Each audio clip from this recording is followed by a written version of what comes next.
Batman has one of the most iconic rogues galleries in superhero history.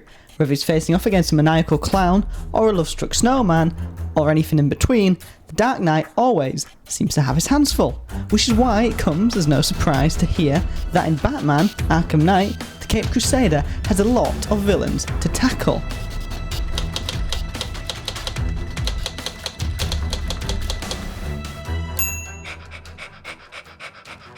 Hello, I'm Aaron, and welcome to Trading Detectives, where today we are going to be going through the top villains in Arkham Knight, and trust me, there are plenty. The Scarecrow. We're going to start off the list with none other than the Scarecrow, sporting some creepy, needly fingers and a face reminiscent of a Sackboy from Sony's Little Big Planet dumped in acid. He certainly looks like the type of guy you'd cross the street to avoid bumping into. That said, bumping into him isn't really the issue at hand. The problem here is his frightful fear gas. Used as a means to evacuate Gotham and shadow Batman with fear, the Scarecrow creates some truly terrifying moments throughout the game. The Arkham Knight. The Arkham Knight is the headline attraction of Batman Arkham Knight. Not much of a surprise there. The Knight is Scarecrow's brute, his fist to his fear, if you will. And, with that said, it has to be noted, Layop's more for guns rather than fists, kind of a opposite to Batman's fist rather than guns rule. The Knight is featured heavily in the game throughout, I'd say eclipsing the role of the Scarecrow. Not to mention, you face him a fair few times in some bombastic Batmobile boss battles, one focused on combat, the other more focused on dodge, and then you face him in a Predator mission. It's a shame we don't get to fight him head on though. The Joker. The Joker's a wild card in this game, if you pardon the pun, as he isn't really in the game per se. As people who have completed Arkham City will know, the Joker dies in the grand finale of the game, so in this game, he appears several times in Batman's Conscious. He also features in perhaps the best segment in a video game ever. Nobody serenades you but me, Bat. Take it away, boys!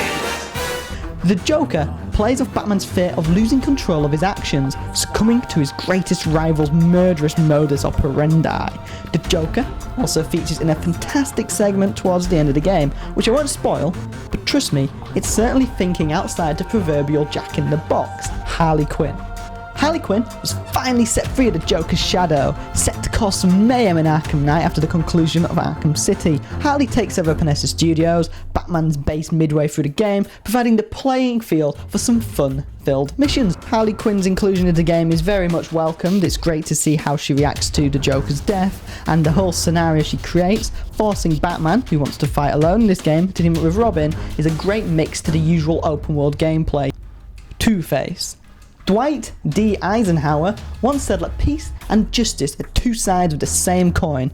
Two-Face follows after that saying. Well, if you swap peace for chaos, death and destruction, then he follows it 100%. Because as we know, Two-Face is very content with finding justice.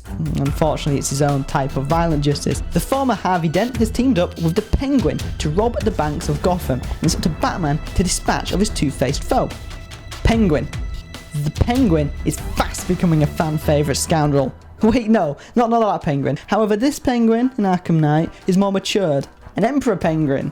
Working with the aforementioned Two-Face, the Penguin here is being tracked down by none other than the OG Robin, Nightwing. Sent to Bloodhaven, Nightwing returns to Gotham to assist Batman with tracking down his Arctic friend and putting him behind bars once and for all, providing some sweet dual-play missions and plenty of laughs due to thugs thinking they've outrun the Bat in some chase missions. These levels are certainly another great side quest. Azrael. Being playable in a selection of challenges dotted around Gotham, Azrael has to defeat a select number of enemies without taking any damage to prove that he's worthy of becoming Batman's successor. Challenging and greatly fun, although a little bit limited, they're a fantastic way to take the player out of Batman's bat shoes and into someone else's. DEACON BLACKFIRE. DEACON BLACKFIRE, the cult leader. BLACKFIRE features in a very snappy side quest towards the end of the game, attempting to perform a ritual at the Lady of Gotham. After defeating his goons, Batman takes BLACKFIRE to a new paradise, this time behind bars at a GCPD lockup. Firefly. Firefly is a pyromaniac with a jetpack and the majority of his body covered in scar tissue. This makes him very angry, causing him to want to set Gotham ablaze.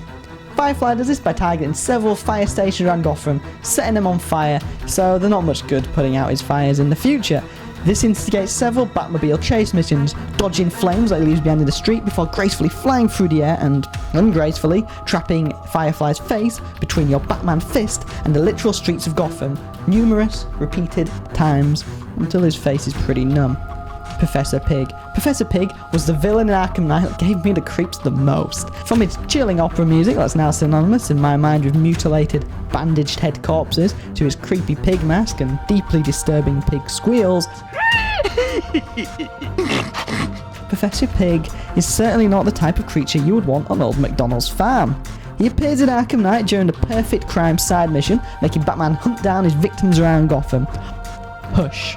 Hush, aka Dr. Thomas Elliot, Bruce Wayne's childhood friend, features in a small side quest in Arkham Knight, following on from his appearance in Arkham City. Infiltrating Wayne Tower, it is up to Batman to confront the foe in a tense standoff situation between the two former friends. MANBAT. The MANBAT makes his appearance in Arkham Knight Herd.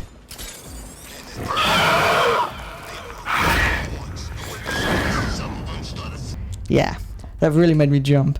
Featuring in the Creature Night side mission, Batman has to hunt down the creature, jump on his back and administer a cure to turn Man-Bat back into his former human self as Dr. Kirk Langstrom. Deathstroke. Deathstroke is one of the final villains you face in Arkham Knight, one that especially got my attention. You see, Deathstroke featured in Arkham Origins in one of my personal favourite boss fights. It was the pinnacle of Arkham's combat system, forcing players to mix up striking, counters and gadgets to topple one foe instead of many. It was fantastic, it was gripping, it was challenging, it was fun. When Deathstroke popped up on Batman's Gauntlet, a rematch was inevitably in order, and I for one was greatly excited with my front row ticket in hand. Unfortunately, Batman vs Deathstroke was portrayed as a tank battle. There we have it, guys. Those are the many villains featured in Arkham Knight. Be sure to drop us a like, subscribe, and stay tuned to Trading Detectives for more Arkham Knight goodness. Also, head on over to tradingdetectives.com to find the best trading deals on your old games. This has been Aaron Renfrey. I'll see you again next time, back in Gotham.